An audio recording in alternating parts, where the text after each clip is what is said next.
everybody, I'm Teresa, and this is day 2 of my summer break.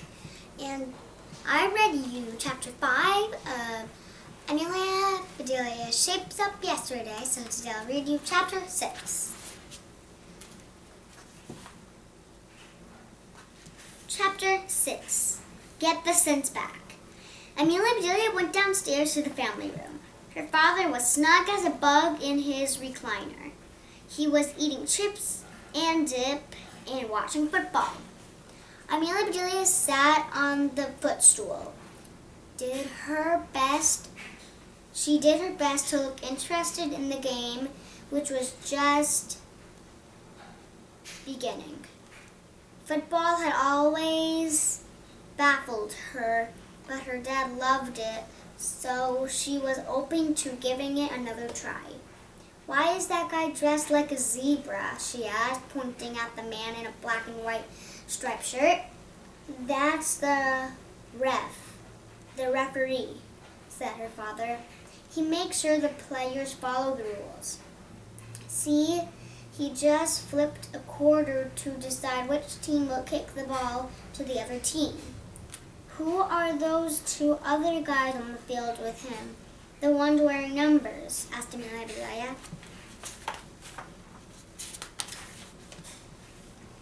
"They're quarterbacks," said her dad. "Did Zebra Guy give them back their quarters?" asked Amelia Bedelia. "No," said her father. "Each team tries to get the other team's quarterback." Amelia Bedelia was amazed. "Do you mean those guys knock into one another just trying to get a quarterback?" Her dad laughed. "Those guys get paid millions of dollars to tackle one another," he said. "That's a lot of quarters," said Amelia Bedelia, dipping a chip into the dip.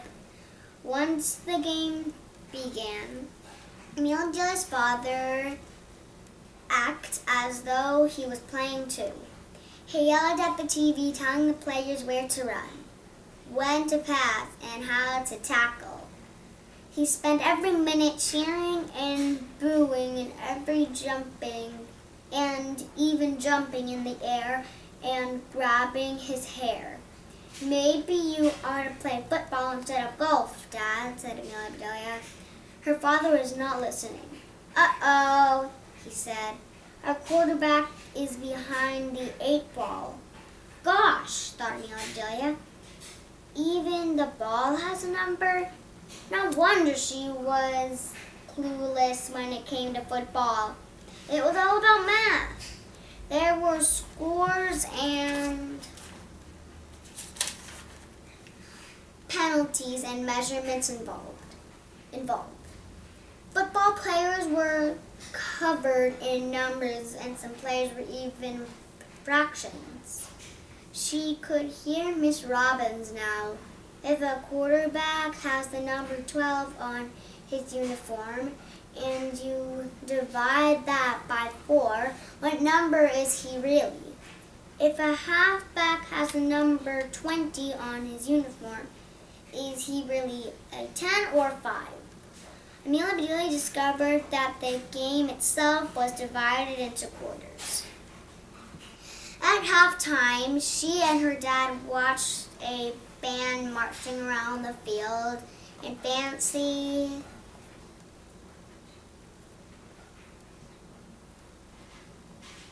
geometric formations. Worse still, the announcers kept talking about numbers called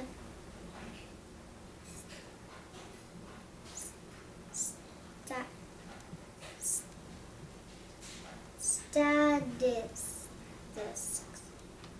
measuring how these teams were doing compared to other teams in past games.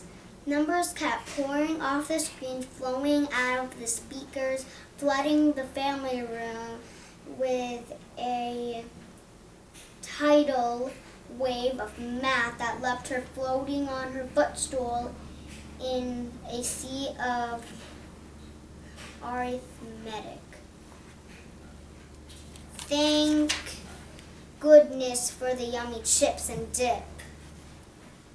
1/4 bag plus a half bag equals 3/4 bag. 12 divided by 4 equals what? 358023578961862 9.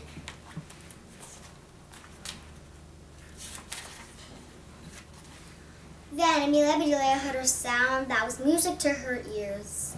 Zzz. Her dad had fallen asleep. She gently slid the remote out of his hand. She lowered the volume so she wouldn't wake him up while she was changing the channel to something good. Amelia Bedelia found a nature show about a troop of gorillas. They were fighting over a coconut. A sliverback took it away from the others and ran off with it. Some zebras were grazing in background. It looked like a football game without any numbers. Just then, her dad snored and opened his eyes groggily. His glasses fell off. "What's the score?" he asked, squinting at the screen.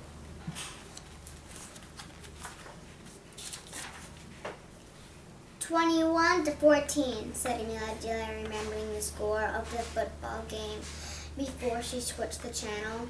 "Who's ahead?" she asked. "The team with 21 points, she said. "That's right," said her dad, rolling over to resume his nap. "That's how football works." Zzz. Amelia Bedelia couldn't blame him. This weekend had worn her out too. She couldn't wait to get back to school and away from sports for a while. Bye everybody. I'll read you chapter 7 tomorrow.